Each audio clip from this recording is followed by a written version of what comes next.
Welcome, everybody, to the Hound's Tales podcast. Or I guess I should say, welcome back. We do apologize for the hiatus that we have been on, and I will explain later in the episode, or kind of early in the episode, actually, of where we have been, what's going on, what took us so long to get back going, as well as what we've been doing lately with field trialing, dog hunting in general, and kind of where we want to go from here with the podcast and the Houndstail group. I have a lot of big plans for this, and I really want to see this grow into something. I got a lot of passion about this, and I'm glad to be able to get this back going. So, for everybody that's stuck with us and is starting to share our stuff again now that we're getting back up and going, I want to say thank you. Thank you for all the views and listens that we've had. I just looked at it before I got on. We just crept into the 7,500 plays for all the episodes together. So that's a big milestone. I'm pretty proud of that. 18 episodes, 7,500 views. So it's nothing to blink at. So hopefully we can keep progressing, keep making this thing better. I got a lot of big plans for it, and I want to kind of change how we do some things around here. And if you'll notice, I haven't mentioned anybody else being on here. We'll talk about that here in a little bit. Nothing bad at all. I don't mean to insinuate that there was something bad that went on. That was just, we'll get into that. But to start back off, I want to say that I am your host, James Hudson. I'm the owner and founder of the Hound's Tales podcast. Where have we been lately? Well, since we stopped recording and kind of took a hiatus for a little while, I've had my first son. My son, William Walker, was born in March of 2022. He is a little over a year and a half old now, and he completely changed my whole life. Definitely changed up how things are done around here and how much time I have. For anybody that has a young one, you'll understand. And for those that have one coming, you'll figure it out. Don't worry, you'll figure it out. So needless to say, and my time really got cut short with any extracurricular activities. I had my field trial dogs and my deer dogs. So between little man and the dogs and keeping them in shape, keeping them competitive, I didn't really have time for this. I hated to put something on the back burner, but with life happening, I had to make a choice. And unfortunately, this was the thing that had to be cut. At least for a little while. I had to take a pause on it. And I have changed jobs a couple times, actually. Anybody that knows me personally knows I kind of bounce around jobs sometimes. But I was in mechanic work for a little while and got away from that and experimented some other places and never could find nothing. And now I'm back to turning wrenches again. I work at the local Chevrolet dealership. And back to the 8 to 5 grind and running dogs in the evenings when I can. And me and my wife, I don't remember if we were still recording when we bought the new house, but we bought a new house. We're settled in and finally getting into a routine with everything. So needless to say, baby, job, and routine, it really took a little while let me rephrase that. I said that wrong. Baby job and new house, it took a little while to get into a new routine. Excuse me. So that's pretty much why personally I've not been able to do the podcast since the last time we recorded. And again, I do want to apologize for that. I feel like we had a pretty nice little following going, and then it just kind of up and stopped. So I do want to give my sincere apology for that and hope that everybody can forgive us and we can continue to make this thing grow. And I'll get into that a little bit later in the episode. And really make this something special. I have a lot of like I said, I have a lot of passion about this, so I really hope that I can carry it on and do it correctly. First off, the USO just finished up today. I'm trying to pull up the results now as I'm talking, and sound like it was a pretty good hunt. Congratulations to Mr. Andy Wickham on his new champion and winning the USO today. From everything that I've heard, the little bit that I have heard, sound like it was a very good hunt. Looks like picture's a little bit blurry, but looks like about 375 to lead the speed and drive, and 120 to lead the hunting, and 70 in trailing. So that sounds like a pretty good hunt for the outside. Hosted over there in Beaver Dam, Virginia this year. Excuse me. Hosted in Beaver Dam, Virginia. Pretty close to home. I wasn't able to make it. We just got back from the Maryland State last weekend. And if you haven't checked out my blog post on that, you can find it on our website. The link is on our Facebook page. And yes, we do have a website now. I'm working on getting a domain name set in stone. I need to finish that up, but we're kind of dabbling with the website thing right now to see if that's going to work, see if I have time.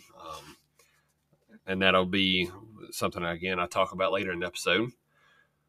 But so again, congratulations to Mr. Wickham on his new champion. And let's move into the next section I have wrote down, and that will be what happened with Daniel and Dylan. Nothing happened. Nothing happened at all. They're kind of in the same boat. Both of them have new jobs. I know Daniel's and Dylan's both takes up a lot of time, and they both have families and stuff of their own too. So anybody that knows, if you're not working on the same exact schedule as each other, it's very hard to organize and get things together. So I asked these guys if they didn't mind if I took the Hound's Tale podcast over and ran it by myself, and they agreed to it, and I can't thank them enough for that. And I do want to say a thank you to them for all their hard work that they put into this.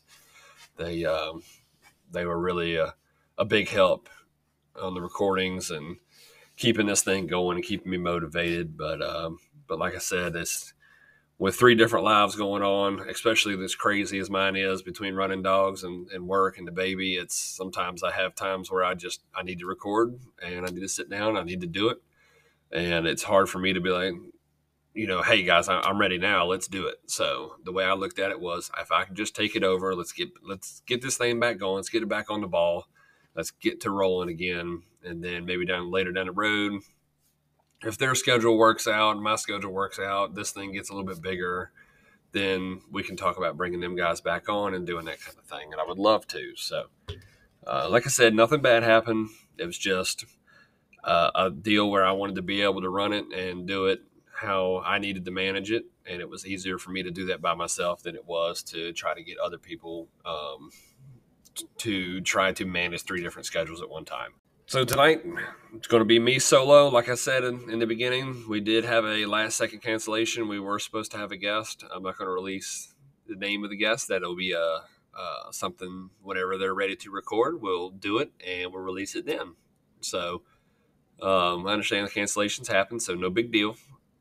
It happens. So tonight it's going to be me solo. So y'all are going to have to forgive me. I might be a little rusty.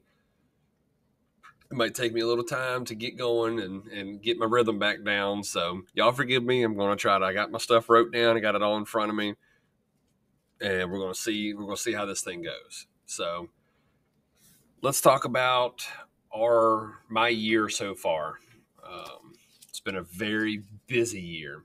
I knew going into this year that I needed to really, as far as the running goes, as far as the dog running goes, I needed to work on getting me some more hounds. The past 2 years, we've been competing with maybe just a few, maybe 2 or 3 at the most, and not really being super competitive. We had one, my Razor Dog, that was showing a lot of good signs. He was very strong in certain places, had a lot of bad luck, but he was showing me all the right signs, and he's actually the only one from last year that we're still competing. We're working with some new blood. We kind of went and got some younger dogs. We bought a bunch of August puppies of last year and started working them, and now they're competing, and we're starting to put them in some multi-day hunts, getting them used to things, getting them used to competing, and excuse me, getting them used to competing and working them in and seeing where they're going to take us. But at the beginning of the year, I decided, I talked to, and I think this is something a lot of people probably do anyway, but it's something I hadn't really set my standards on. We really wanted to go get away from the one-day game. There's nothing wrong with one-day hunting. It's just not my style. I really enjoy the 3-day world. I enjoy the 3 days of hard competition and the camaraderie around it. And it's just, to me, it's a lot more meaningful than the 1 days. And I'm not taking anything away from the 1 days, but to me, being successful in a 3-day just means so much more. And it's a lot more fun. I like the environment a lot better. But that's just me personally. It's just what my heart gravitates to, and where I like I like that style of hound more. Now, who's to say if I had dogs that were competitive in 1 days, I wouldn't start gravitating back. But right now, we are looking at the 3-day world. So one thing, and I was talking to Tyler Mullins actually about this, and he's had a hell of a year so far.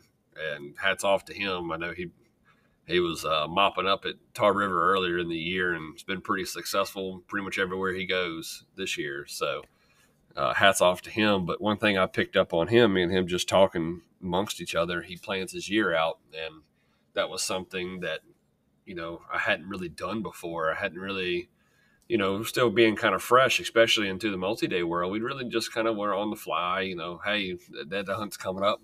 What do you feel about that? Do you want to go? Yeah, sure. Why not? That kind of thing. This year I kind of sat down and kind of had kind of knew where the hunts were and how they lined up, and decided that's okay. Let's pick out my hunts. Let's see what our dogs. I knew what dog I had. I kind of knew where we were going to be with other dogs and stuff like that. So I kind of knew where we needed to be, that I felt like we could be the most competitive, and it's worked out so far. I sat down and made goals at the beginning of the year, and I knew there was things that I wanted to mark off my checklist. The first one was I wanted to win. I knew we were going to hit some 1 days at the beginning of the year. I really like 1-day HGAs. I'm not huge on the speed and drive ones. But if I can find me a 1-day HGA, I love going to those and competing in the bench show and doing that kind of thing. So I knew I wanted to make a combination winner. That was a goal that I had set. I wanted to make a combination winner at least in a 1 day. That's where I had my mindset. I'm like, all right, that's one goal for the year. That was my first goal. My second goal was I wanted the category in a 3-day. And the third goal was I wanted to judge at least 2 3-day events.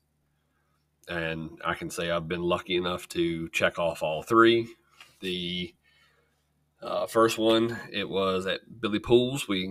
I believe it was not necessarily this year, but it was this December 1-day HGA hunt they had last year. I was able to take that Razor dog, and he was the combination winner in the 1-day HGA down there. So that was my one check off list. And then that same dog, I got very blessed with him and went to the Tidewater, and we landed second. I felt like he had a super strong performance. Yeah, we were just a little bit short. We were second place all 3 days at the Tidewater. So that's something I'm very proud of. And I'm very thankful that he was able to go down there and make that happen. And then we just finished up the Maryland State down at Sailhorns Fox Preserve, and was able to category my Derby female. She was also the best opposite sex on the bench. And then my all-age female, she ended up 9th HGA. I think she was like 6th hunting, 8th speed, and 9th endurance, if I remember right. But we're able to category her and get her get her technically qualified for the Invitational. So I don't know if I'm going to take her or not, but we'll see. I got 2 dogs qualified for the Invitational now. I thought that was pretty neat for somebody that's just getting into it. I was very proud to be able to do that. And I'm probably going to go to Tar River and get my butt yanked around for a couple days in a row. But hey, I qualified. I feel like I need to be there, and I'm going to go make an appearance. So we will be at the Invitational. We will be there. And as far as judging goes, I was blessed enough to be asked to be the Master of Hounds for the Southeastern at the beginning of this year. That was a huge, huge honor to do that. I had such a good time. I really enjoyed it. That was hosted at Pools Fox Preserve. And I can't thank everybody enough that was involved in that hunt, that took the time to nominate me to be Master of Hounds, and anybody that helped me along with that day, or that weekend, excuse me. That's been one of the highlights of my year so far. It's been a very blessed year, to say the least. I'm probably overusing that word, but that's as far as my field trialing year has gone. I feel very blessed for what I've been able to do. I also judged a few other hunts. We judged the Dismal Swamp 3-day, and boy, golly, that pen was boiling that weekend. I don't remember. I didn't get the total of points, but I think we were somewhere in the upper 70,000 points given out by the end of day 2. But it was just a strong hunt. Probably 15 hours of nonstop fox action. Just balls to the wall running. Demo, you got the pen rocking, buddy. Keep that thing going. Keep it up. I'm very, very happy to see how good that place is running. And glad to see it up on its feet really well. He's doing a great job with it. And I can't stress enough how good that place is running, and hope more people start making their way down there. It's just a fantastic place. Fantastic hunting, fantastic running. As far as judging goes, I think I'm done judging the rest of the year. Got a pretty busy next couple months, and I know we're going to hit the Southern Classic at Billy Pools in November, and then our last one's going to be the Invitational, and then we'll be switching to full-fledged deer hunting season. So looking forward to those next 2 hunts. We're going to be prepping and training for the next couple weeks, getting them things right, trying to get them ready. I'm really excited. I got some Derby dogs that I'm got a lot of hope for. We got some puppies. Oh, I did forget to mention that I had my first. We ended up buying a brood jip, and it's off of Spears Mountain Sergeant and Spears Mountain Thelma. Anybody around Hollywood that maybe ran with Justin Scott for a little while, it was his old Heartbreaker jip. We ended up getting her and bred her to B&B Chrome, and we just got a pretty decent little report back from Mr. Ben Gaskins out of the break-in pen. They were born in December, and we got them back just about 2-3 weeks ago. So I got a pretty good little report on them 3, and we are pretty excited about them and looking forward to see what's coming out of them and seeing where they can take us.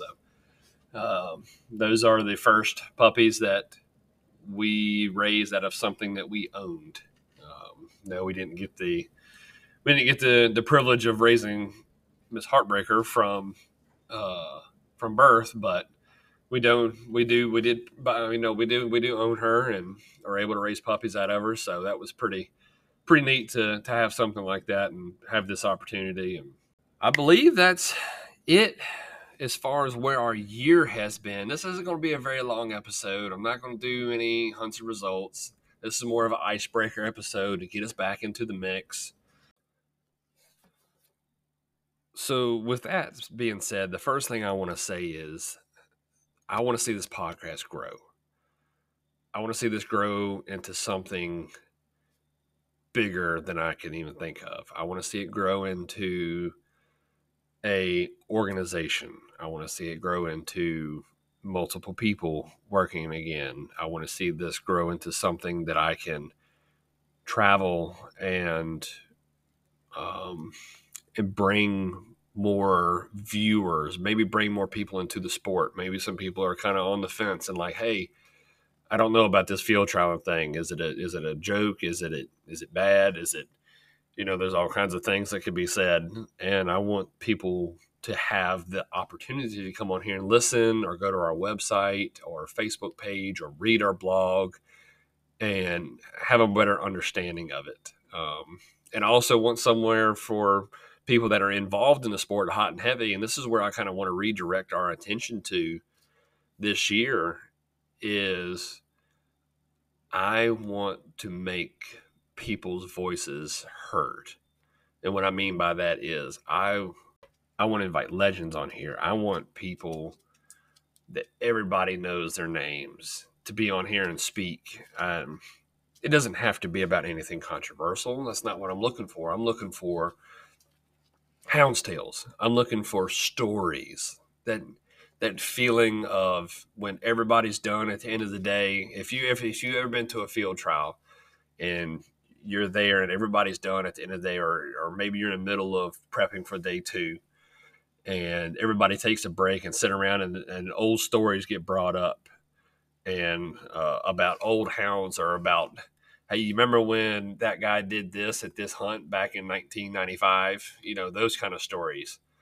That's the kind of stories I want to be able to present to everybody. So please, if anybody is listening that is worried about coming on here and maybe not going the right direction, that is the direction that I want to go. I'm not trying to put a bad image out for the sport. I'm not trying to overstep my boundaries. I am not trying to take over the world. What I'm trying to do is give people something to listen to, give people something to enjoy, and do it about something that I'm very passionate about. So I hope anybody that is listening that was kind of questioning, maybe do I, maybe you're somebody that I might end up reaching out to. I've reached out to a few people. I've had a few people turn down the offer. And I understand. Not a lot of people want to be very vocal about this. Dog hunting as a whole, especially it seems like field trialing and deer dog hunting is always under attack. That is something that I want to change. I would like to see the Hound's Tales organization becomes a leader in the fight to protect our rights in dog hunting. I want to see it. I want to get to a point where I can go to meetings and go to all these events and stuff like that, and do that and be a voice and be heard and be out there. I don't know. I guess the best way to say it is I want to see this grow. I want to give people somewhere to come and listen to and enjoy talking about hound hunting and listening to conversations about deer dogs and field trialing. Because right now there's nowhere else for it. So I really want to continue what we started and become a bigger and better voice. I think one thing that kind of didn't help us in the beginning was we were a little fresh to be doing something like this in the beginning. We kind of knew our way around the deer dog world a little bit, but as far as field trialing goes, we were very green. And I still have to take some time. I've gone back and listened to some of our episodes, and I'm like, that may not have been 100% right.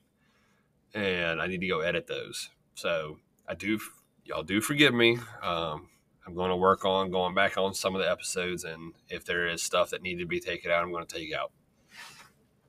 But that's where I want to see this podcast grow to is a leader in the fight. I want to, and I'm hoping that maybe next year I can make it happen. Is I would love to host a hunt. I want to begin a Hound's Tales organization, and maybe somewhere down the road, maybe turn it into a 3-day. I think that would be really That would be the ultimate goal as far as a hosting event. As far as next year goes, I'm talking and I'm gonna start talking to some pens and maybe try to see what fits the best, see where we can get in, and see if we can't manage to work up a hunt. If I can get the upfront cost together and get a good group of judges. I don't want it to be a half-assed hunt. I want it to be something that people are proud to go to. That I want it to be something that can grow. Like I said, eventually I want to turn it into a 3-day. If that would be that'd be the ultimate goal. Turn it into a 3-day. Let's have a 3-day Houndstales. Houndstales FHA. That would be the thing. That would be awesome. Maybe we can get that going. Another thing that I picked up on, started listening to more podcasts around the dog hunting world, and one thing that I've noticed that some of them do, and they're starting to do, and this is something that I really want to do, and any hunt that is interested in this, feel free to contact us, and let's get it set. Let's get it worked up. Some of these big coon hunts, they're doing day-to-day. They're going live on Facebook. They're going and they're having talks. They're interviewing some of the top hunters. Maybe that's not something people are going to be interested in. I know that when we're at hunts, it's hard to pull guys away and talk for 5 or 10 minutes because usually everybody's working on the dogs. But I would love to see the opportunity for that to be there, to take and after day one, let's pull the leader in and talk to him about, like, hey, look, how's your dogs going? Congratulations, you're leading the hunt. Where do you see it going from here? Are you happy with how it's looking? Kind of shape is everything in? And maybe it's something we just go and we talk to the organization while we're there. Talk to each one. Maybe if we're at the Southeastern next year, we talk to the Southeastern, like, hey, give me some background information. Just kind of talk, do it at the pen, do it while the hunt's going on. I don't know. I thought it'd be kind of neat. It's something neat that the coon hunters are able to do. And I know they're a little more involved during the hunt than what field trialing is. And I know it's a big difference, but it's something I'd like to attempt and like to try and get down and maybe even record episodes at the hunts. Maybe get a couple guys together once everybody gets done prepping dogs, and sit around in a circle, put the mic in the middle, and let's just have a conversation, see where it leads. Something like that. But I'd love to be able to start going to hunts and doing them live and doing live result readings and really making a staple with it and giving more people at home the opportunity to see the instant results instead of having to wait for any results to come back out. Another something I'm going to try to do this year, I'm going to start with deer season and kind of dabble into that, is I want to start video recording. I'm going to get into doing a YouTube channel and giving people videos to watch, and maybe if I can talk some hunts into letting me come in and not be a judge, not be a hunter, just come there and record, and maybe record the hunts. It'd be kind of cool to be able to get in and record the hunts while I'm in there, and maybe record some crossings and stuff like that, and be sworn under oath to not give any information. Don't worry, I'm not that kind of guy. But I do think it would be really cool to be able to get in there and really video some of the chases and maybe record some of the judges and that kind of stuff. I think it'd be kind of neat. There's a lot of things that I got floating around in my head that I want to try, but anybody that's out there knows that life and dreams don't always line up. So we're working a full-time job, 8 to 5, Monday to Friday, and having a family doesn't have a lot of forgiveness time. So I will say going forward that I'm going to be putting a lot of time and effort in this, but please be patient with me. I'm not going to be able to do an episode every week. I'm shooting for every other week. Sometimes it may be every 3 weeks, but I'm hoping to get this thing but rolling. Maybe eventually we can line some sponsorships up and start working with other groups and organizations. And if I can start doing this full time later down the road, I know we're talking big dreams here, but if I can find a way to do this full time and this becomes a big thing, like the goal is, then we can really start making some ground and really start bringing y'all some good material. But and also too that I am still running dogs, so doing this on top of running dogs, it's tough. Anybody at field trials and especially multi-day hunts, you know how much time and effort is to do that and have a life and work, and I'm trying to throw this on top of it. So I'm going to work as hard and diligently as I can. But like I said, please forgive me right now while I am a one-man operation.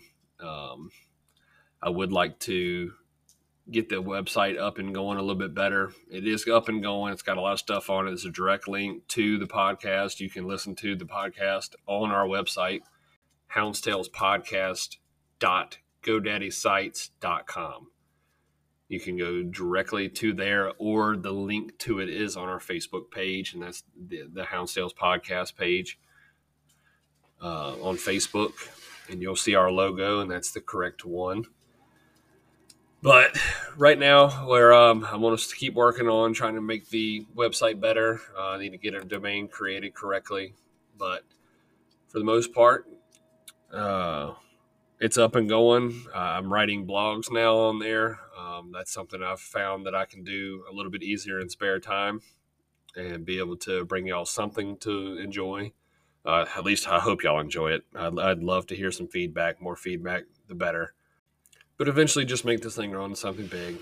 I really want to be able to bring y'all some entertainment for the sport. I feel like there's a lot of people that are passionate, just like me out there, that are looking for that extra little bit. And I'm hoping that I can provide it to y'all. And I just want to thank everybody again for listening. I do know that this episode has been a little bit rough. It's been by myself, so it's kind of hard carrying conversation on for a while all by yourself. Hope it didn't bore anybody, but we are going to be back up and running, and but we are looking to get other people on here. I'm not going to mention any names to start because I haven't had anything officially locked down yet, but we got some pretty cool ones coming if I can get them all locked in, and hopefully bring y'all some entertainment. We're going to try to, this year we're kind of getting our feet back wet in it and get back going good. And then next year we're hoping to hit it hard and really step into it. And hopefully I can get my rhythm down, get a pattern going, and we can really bring y'all a lot of good material to listen to. So I want to thank everybody that has joined me in this episode and listened. We're hoping to do better and do more and be more involved in the sport.